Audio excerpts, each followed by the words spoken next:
Good morning. Thank you so much for the wonderful introduction. I'm here today to talk about zero waste. It's a subject in which I've immersed myself in for about 5 years now. Quite intensely, I've thought about what does zero waste mean and how to literally make it work.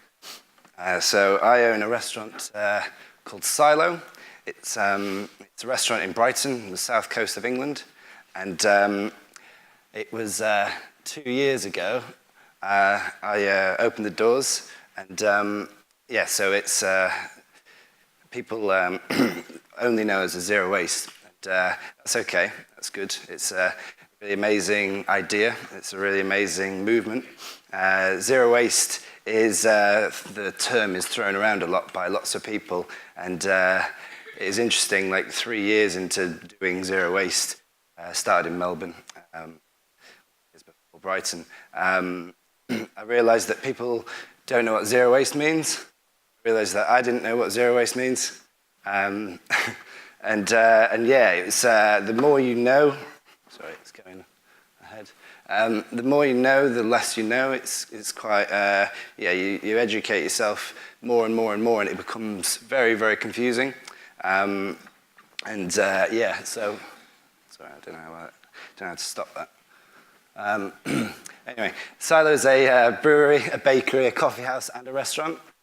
So can we get that to stop going forward?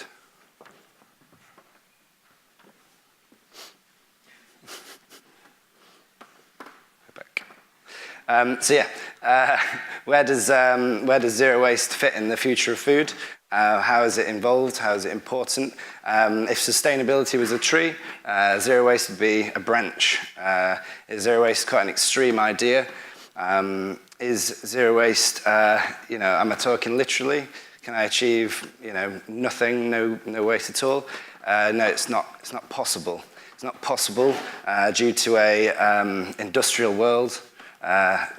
Learning how to achieve everything, how to get everything into my restaurant without any packaging, you sort of dig deeper and deeper and deeper and realize that due to an industrial kind of production, the industrial conditioning of the way we expect food to be and the way we, sort of convenience and choice part of this industrial culture, opening a commercial business like Silo, people have these expectations, and it becomes very difficult to manage that and to make it a viable business. I spent a lot of time thinking about it. And is Silo a zero waste restaurant? No, it's not. Sounds like quite a silly thing to say. But if I had to be literal about it, I'd say that we waste about 1% of everything that comes into our restaurant. We have a very simple system, which is sort of gives birth to lots of other ideas, and it's an idea I like to think of as thinking in circles. So everything that comes into Silo, every single thing, is thought out to have zero packaging, or if it does have packaging, it's completely biodegradable. So everything comes into Silo, and then if it doesn't go into our bellies, it goes into the compost machine's belly. And that's literally how we achieve it on a literal level. How do we not have a bin? And that's the best way to describe what we do. We don't have a bin. People say all the time, well, you're using energy and that's waste, and you can define waste in so many different ways. But we don't have a bin. So that's the simplest way to put it. This is the sort of simple idea of urban composting. I really wanted to open Silo in an urban environment because I feel like if I'm going to affect any kind of change, this is the place to do it. The world's kind of moving to the city. There are a lot of people on this planet, most of which are moving to... Right, I'm going to start again. There are a lot of people on this... They're doing this like as an icebreaker, just trying to... Okay. There are a lot of people on this planet, most of which are moving to the city. If we create systems in which all our waste is natural, then we could use composting innovations like Bertha, which is the name of our compost machine, to close the loop and live zero waste. So it's a nice, I think, quite beautiful idea, very simple, in which if we create all of our material choices in a natural way, then we'd be able to use these amazing innovations like the aerobic digester that we have to turn that all into something that gives more life. Right, so Silo opened 2 years ago. I didn't have a lot of money. It was really a struggle to open it. I was 27, but I had such a strong urge to do this thing because I knew that it was the right time. I knew that I had the right sort of ideas behind what to do. It's just making it happen. So I was looking to open in London but couldn't quite afford it. So happened upon Brighton, doing a little lecture down at the university there. I found this amazing warehouse, a really beautiful 150-year-old warehouse, and knew that this was the place to open Silo. And what I started with is it's zero waste in a very literal form, and that's where I was sort of 3 years ago, and actually became very confused by what it meant, and read this book, One Straw Revolution, by a guy called Masanobu Fukuoka. And in this book, he describes this idea of nature harnessing nature, and in nature there is no waste. And it was a sort of revelation to me, thinking about everything in that sort of way, and this sort of circular system, and thinking in circles is the way I like to put it. When we opened Silo, I didn't have any money, and wanted to create a restaurant, with all these sort of conscious decisions, thinking about the material life of everything, and basically sourced all of these waste materials, in which you can see in this picture. So all of our furniture is made from complete waste. The industrial floor tiles are tabletops. The legs were primary school table legs that were going to landfill. They were too small, so we hacked off 3 inches off of half of them. The shortened ones were the benches, and then that yellow bit at the bottom highlights where we welded on the other bits. All the OSB you can see is the waste offcuts from a house that was called the Waste House. So it's the waste of the waste house. So it's quite an extreme way of using. This picture of it at night time. It's a restaurant. When we first opened, I didn't want any material waste at all. Obviously, paper is a thing that could go into Bertha, into our compost machine, but I really like the idea of projecting a menu. The projector we used, people always said, oh, you're wasting energy, and it's less than charging your iPhone. So we had these menus projected in the restaurant, and it was super.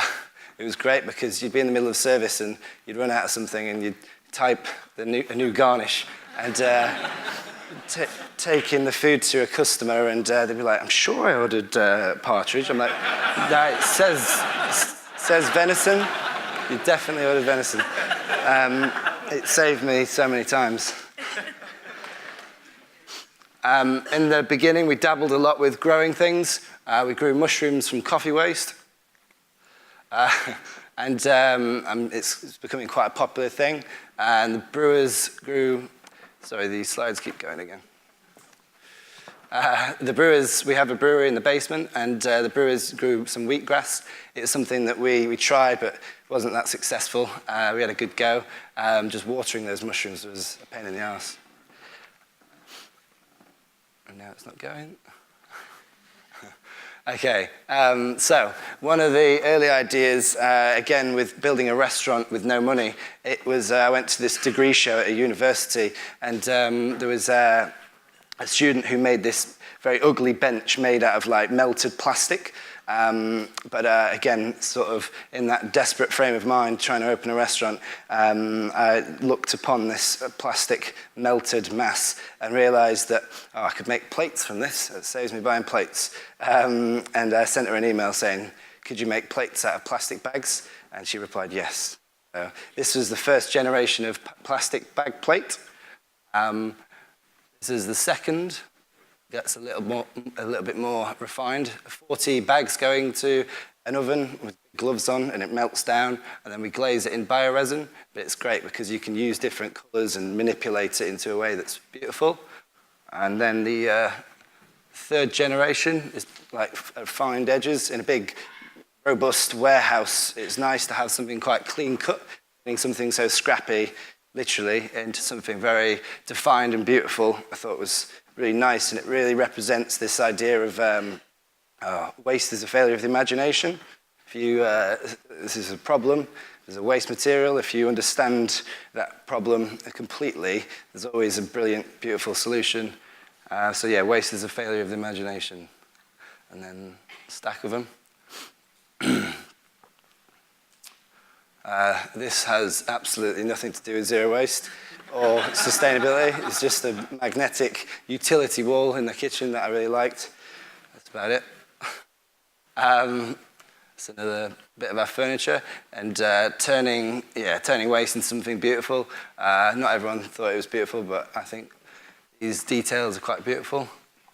The chairs were so uncomfortable, getting splinters every day. TripAdvisor saying I've got a splinter in my arse. So I had lots of torn denim jeans. The ones I'm wearing were torn. And I was staring at a stack of these jeans and thinking, maybe we could do something with this. It's a great material. So yeah, similar sort of story. I said to a seamstress, can you make cushions to fit these very uncomfortable chairs? I had this idea of like a camping roll with these ribs that will kind of hold it in position. The ribs are made of torn ladies' tights, stuffed in. So it was like complete waste, but turned into something quite beautiful. Off-cut, like little coasters made out of laser-cut offcuts of plastic. Soap made of coffee waste. The coffee grind works as an exfoliator. Nudie Jeans are a company, an amazing company, that produce amazing denim from organic materials, very transparent business. They decided to help us out, give us some aprons, just being conscious with all of our decision making. Unox, their Italian factory that creates these ovens, is absolutely a tour de force of energy efficiency. Actually, interestingly, I say there's no such thing as zero waste and I have 1% waste. This is my greatest problem. Cleaning the ovens, the actual chemical cleaner, I've not found a way around that. I found lots of ways around lots of things, but this one, they tell you not to clean it by hand. And yeah, the only thing to clean it is this horrible, nasty chemical. And I keep saying to them, what are you going to do about it? And yeah, it's a difficult one. So if you know of any way of cleaning an oven such as this that is natural, then let me know. Jam jars, we got so much stick for being like trendy, hipsters, whatever, using jam jars, but they're great. Like the more you think about zero waste and how to make it work, you have to work with materials, the materials that are constantly in cycle, that are like abundant, are hardy, sturdy, and a jam jar just works so brilliantly. And when they do eventually smash, if they smash, there's another million jam jars waiting around the corner. When we opened, I really wanted to push this idea of raw milk. We created T-shirts. Warning, just like on the cigarette pack, smoking kills. Warning, this venue serves raw milk products. Consume at your own risk. And then you can't quite see it, but there's a little asterisk underneath that says, may cause health and well-being. The environmental health was not happy with that at all. We got in so much trouble. So I don't wear that T-shirt anymore. If any of you are interested in zero waste, I personally don't live zero waste. This girl in the middle does. She's committed her life to living without any material waste. She came and did a dinner with us, and it was really enlightening to hear her sort of view on it. There's another one I don't know what I put in. So another thing with the zero waste culture, if you look into it, they define recycling as that's sort of okay to recycle. Silo, for me personally, with this whole philosophy of thinking in circles, recycling doesn't quite fit. Recycling is a good thing, but it's not a great thing. Ideally, we'd be reusing and composting. But we recycle wine bottles because we can't yet get it zero waste. So if my feeling on recycling meant that we weren't zero waste, then we're definitely not zero waste. We couldn't get almond milk. We're a coffee house, so people coming wanting almond milk, flat white or whatever, so we couldn't get it zero waste, so we made it. The coffee comes in these coffee vacs, which is like a pressure chamber tube that looks like it's come from a spaceship. And yeah, you press it like you would pump a wine bottle, and it keeps the coffee fresh.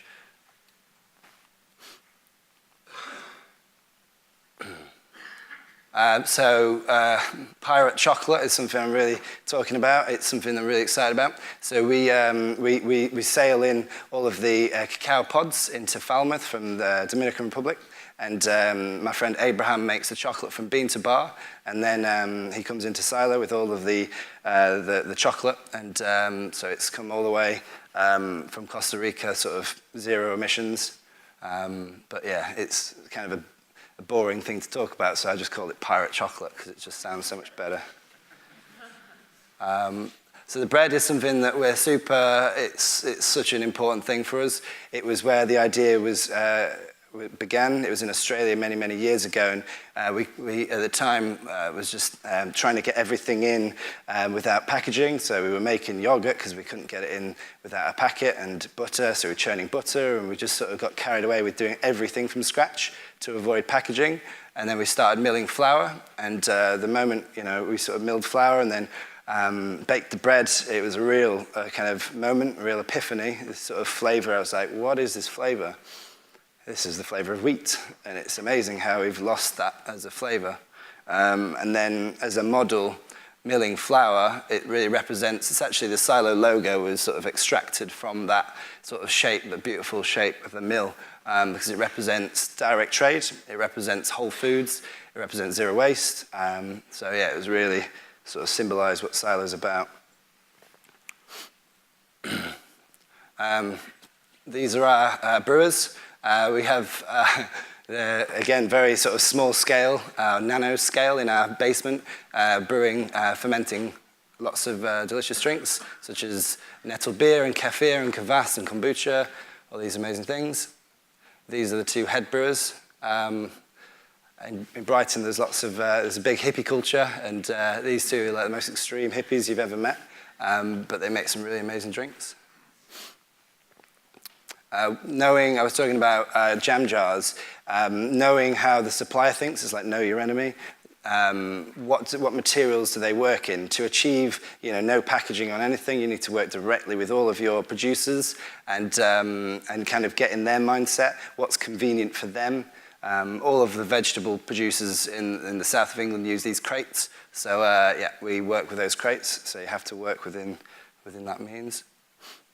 One day, the organic farmer that we use quite a lot came in with 6 crates of leeks that had bolted or gone to flour, and said, I can't use these, can't sell these, and do you want to put them in a stock or in Bertha in the compost machine? And sort of scratching my head thinking, there's so much leeks, it can't just go into the machine. So it's just like, right, we're gonna take this thing, which is 8 crates of it given as waste, and I was like, we're going to do something better with this. So we fermented it, and it was absolutely amazing.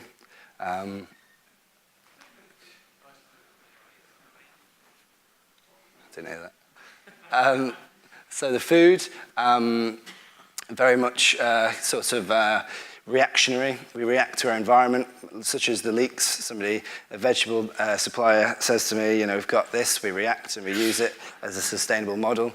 The menu, because everything's coming in a whole form, we sort of break that whole ingredient up and kind of synchronize it back together in different parts of the menu. Because of, obviously, the way we're working, labor costs are high, so the end product has to be super simple, and the menu offering super simple. The ingredient on this, the Japanese knotweed. I was watching Country File in the UK, and yeah, it was with my mum and dad, and they were like, Japanese knotweed is the most invasive species in the whole planet, or plant species in the whole planet. And yeah, it was just like, I'm sure I've seen that this was many years ago, I'm sure I've seen that in a foraging handbook. And yeah, so I thought, what a great way to sort of choose an ingredient, because it's such a pest. Looks like olives, but yeah, I'm sure you know that that's Japanese knotweed rings. So yeah, this idea of reacting to our environment and serving food in a way which is supernatural, pure of its source. Sea buckthorn, I'm sure we're all aware of these ingredients, but I really like the idea of off-grid ingredients, so ingredients in this sort of commercial market, you know, to maximize resources. It's better to choose ingredients that are sort of off that grid. You know, there's so many people in the world and they're all saying how we're going to feed everyone. Well, you can sort of look off-grid and find some amazing ingredients. And sea buckthorn and pine or Douglas fir is this dessert, and I just love this dessert because it really represents that for me.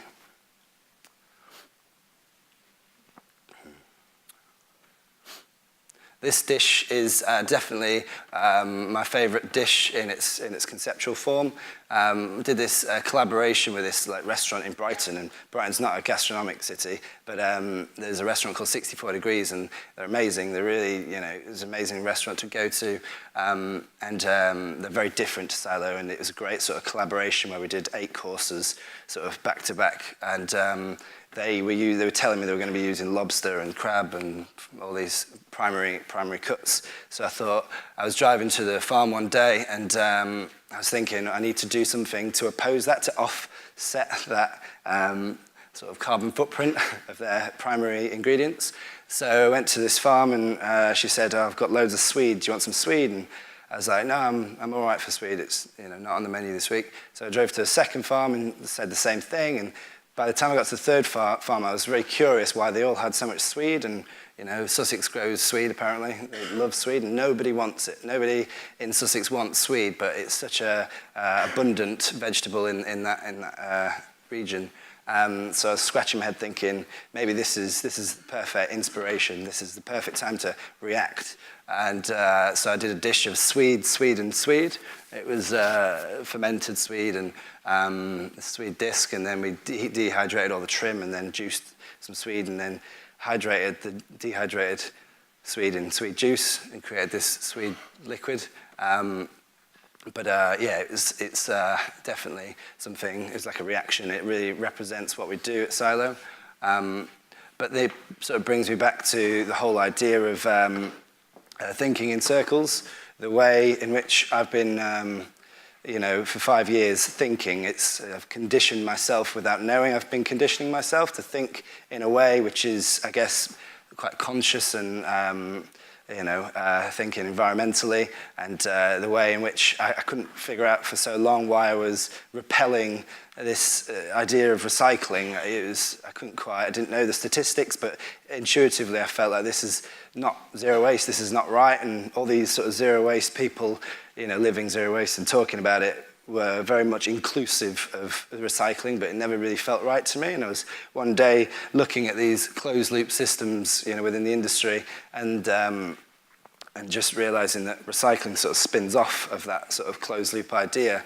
And yeah, so the way in which, you know, we make decisions, or I make decisions at Silo, is you know, questioning everything, the lifespan of every single material that we come into contact with, and yeah, that's certainly what yeah, a philosophy. Sort of sounds self-righteous using the word philosophy, but I guess when, you know, you behave a certain way for so long, and, you know, you live by those sort of principles, it becomes something more than a literal sort of application of your daily, you know, routine. You know, it becomes a philosophy, and yeah, that's what I like to think of as thinking in circles.